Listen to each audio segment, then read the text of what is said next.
Assalamualaikum warahmatullahi wabarakatuh.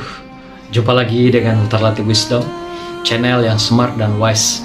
Saudaraku, kembali kita mengungkap pesan-pesan Allah dalam Al-Quran yang ditemukan dalam surah An-Nisa ayat 39. Allah mengatakan bahwa wa ma za'alaihim law amanu billahi wal yaumil akhir wa anfaqu mimma razaqahumullah.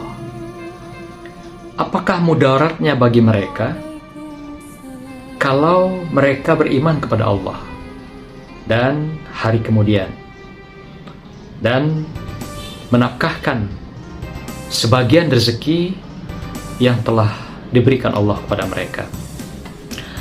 Peringatan Allah di sini pada kita adalah bahwa ada di antara segolongan manusia yang menyatakan dirinya Islam, belum tentu mereka beriman kepada Allah SWT, dengan meyakini, membenarkan, dan juga mengamalkan secara taat apa yang diperintah Allah dan apa yang dilarangnya, dan cinta, sebenar cinta kepada Allah. Inilah iman yang diminta oleh Allah. Maka itu Allah tantang mereka, apa mudaratnya bagi mereka jika mereka beriman kepada Allah. Artinya Allah sudah katakan bahwa beriman pada Allah itu malah maslahat, manfaat, justru memberikan ketenangan, kedamaian, keselamatan, kesejahteraan, dan kebahagiaan. Justru kebalikannya, mereka yang tidak beriman pada Allah akan mendapatkan mudarat, mendapatkan kezaliman, mendapatkan kemaksiatan. Inilah kata Allah, apa mudaratnya sih?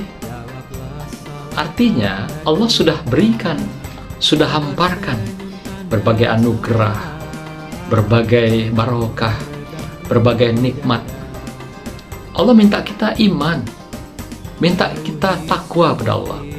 Iman dalam sederhananya adalah kita taat kepada Dia, kita taat kepada Allah, dan kita cinta kepada Allah.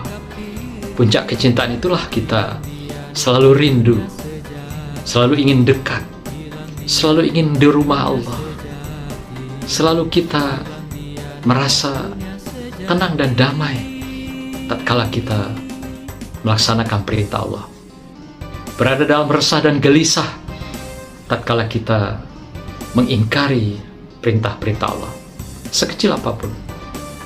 Maka Allah minta pada kita, mantapkanlah iman ini, kita tidak akan mudarat bagimu. Mantapkanlah iman pada Allah dan hari kemudian ini sebagai keyakinan kita yang dikatakan Rasulullah, al-imanu aqdun bil qalbi wa iqrarun bil lisan wa amalun bil arkan. Iman adalah tanggapan hati yang membenarkan, meyakinkan, kemudian menggema dalam bentuk ucapan, lisan, dan kemudian mewujud dalam perilaku perbuatan. Itulah yang diminta kita oleh Allah dengan ketaatan-ketaatan itu. Kemudian juga Allah minta kita, apa mudaratnya jika kamu menafkahkan sebagian hartamu, sebagian rezekimu, sebagian nikmatmu yang telah kami berikan, kata Allah. Tidak ada ruginya sebenarnya. Dengan bersedekah, justru rezeki kita akan bertambah, akan barokah, malah memberikan kesehatan, memberikan panjang umur, bahkan juga bisa merubah takdir tatkala kita telah ditetapkan Allah dengan takdir-takdir tertentu. Tapi dengan sedekah, Allah buktikan bisa dirubah bagi kehidupan manusia.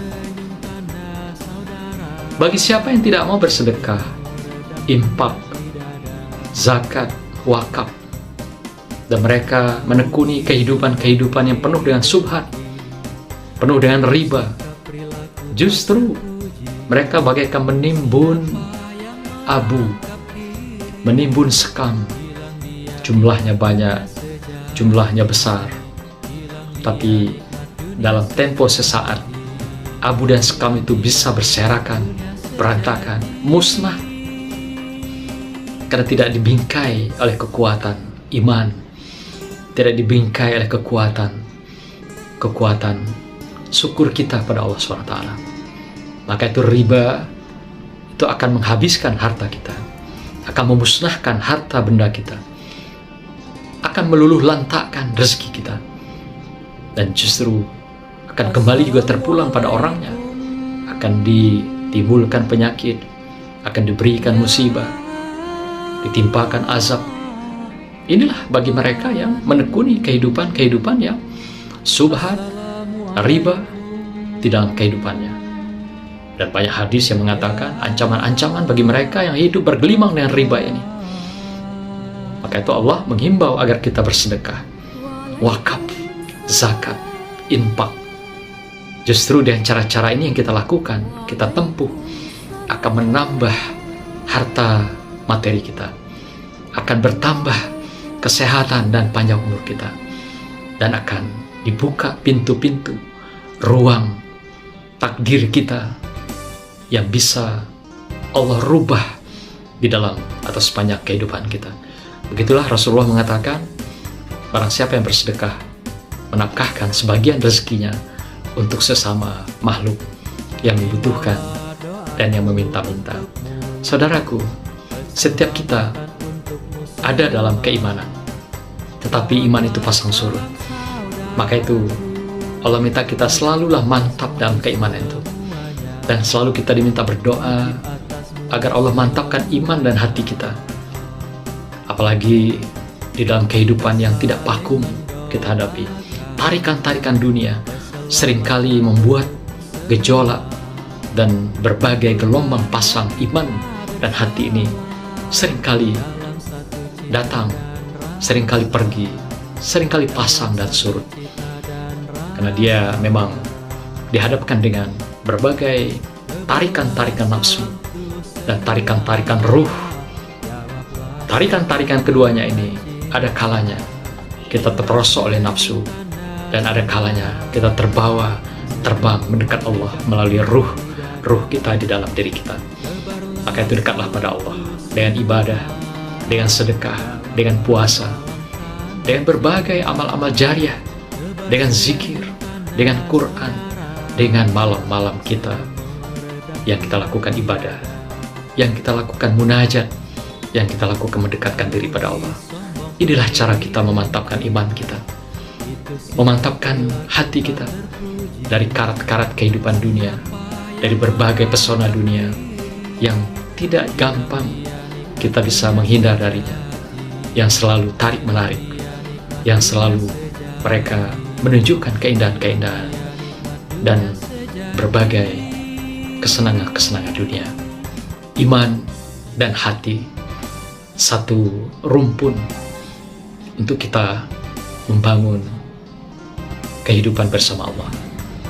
Barang siapa yang bisa menjaga iman dan hati ini, maka dialah yang selamat di dalam berbagai permainan dunia, di dalam berbagai gelombang pasang dunia, di dalam berbagai rimba belantara dunia yang penuh dengan godaan, pesona, tarikan, dan keindahan. Namun bagaimanapun, kita tentu bukan atau tidak boleh meninggalkan dunia sebelum hayat berpisah dari jiwa atau raga kita. Apapun indahnya dunia adalah untuk kita nikmati sebagai bekal kita, jembatan kita menuju kebahagiaan akhirat kita. Mari kita mantapkan iman dan hati kita. Jagalah selalu hati dan iman kita, karena tiap saat, tiap detik dia bisa dibolak-balikkan oleh berbagai tarikan-tarikan nafsu dan dunia. Jangan pernah berhenti menafkahkan sebagian harta kita, karena dia adalah penyelamat kita, karena dia adalah jembatan kita, karena dia adalah menjadi teman kita nanti ketika kita tidak lagi menghirup udara kehidupan di dunia. Semoga Allah berkahi kita semua. Wassalamualaikum warahmatullahi wabarakatuh. Saudara, senyum meredam gundah di dada. Jauhi sombong, iri, dengki, itu sikap perilaku tak terpuji. Siapa yang merangkap diri, hilang dia nikmat dunia sejati.